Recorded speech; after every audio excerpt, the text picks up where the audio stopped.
ডিম ছুঁড়েছিল, cock cock করে নাকি একটা মুরগির বাচ্চা বেরিয়ে ঘাড়ের ওপর দিয়ে হেঁটে বেরিয়ে গেছে। সেই মুরগিটাকে আমি খুঁজছি যে ডিমগুলো পেড়ে পেড়ে দিচ্ছে। This is not done. মুরগিকে বোঝাতে পারবো না যে আপনার ডিম ছোঁড়া হচ্ছে বলে আপনি পারবেন না। ডিম ছোঁড়ার আমি একদম পক্ষপাতী নই। তৃণমূল নেতামন্ত্রীদের উদ্দেশ্যে যেভাবে ডিম ছোড়া হচ্ছে তার তীব্র বিরোধিতা করলেন বিজেপি বিধায়ক রুদ্রনীল ঘোষ। আমার চিরকাল একটা আমি সবার কাছে আবেদন করি যে ডিম অত্যন্ত মূল্যবান বস্তু, ডিম অত্যন্ত পুষ্টিকর বস্তু। ডিমের মতো পবিত্র এবং দামি জিনিস কোনো নোংরা জায়গায় ছুঁড়ে নষ্ট করবেন না। এটা তৃণমূলের চোর, সেখানে ডিম ফিম ছোঁড়ার এগুলো ঠিক না, এগুলো অভদ্রতা। ধরে তাদের থানায় তুলে দেবেন, কমপ্লেন করবেন, তারা জেল খাটবে, এইটাই তাদের আনন্দ। কারা ডিম ছুঁড়ছে আর কে ডিম বিক্রি করছে আমি তাদের খুঁজছি। ইভেন শুধু তাই না, সেই মুরগিটাকে আমি খুঁজছি যে ডিমগুলো পেড়ে পেড়ে দিচ্ছে। This is not done.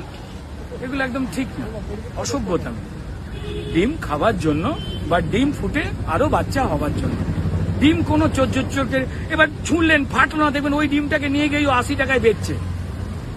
এগুলো তো অন্যায়।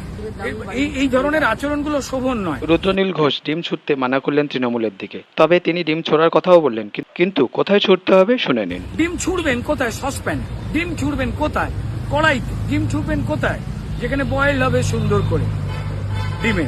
যারা খান, আবার অনেক নিরামিষের মানুষ আছেন তারা খান না, সেটা আলাদা। ডিম ছোড়ার আমি একদম পক্ষপাতী নই, একদমই নয়। কিন্তু পরিষ্কার এটা তো আমি মুরগিকে বোঝাতে পারবো না যে আপনার ডিম ছোঁড়া হচ্ছে বলে আপনি পারবেন না।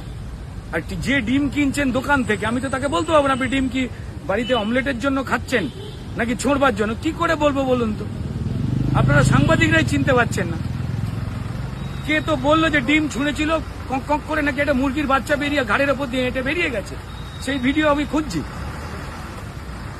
ভয়াবহ সিস্টেম।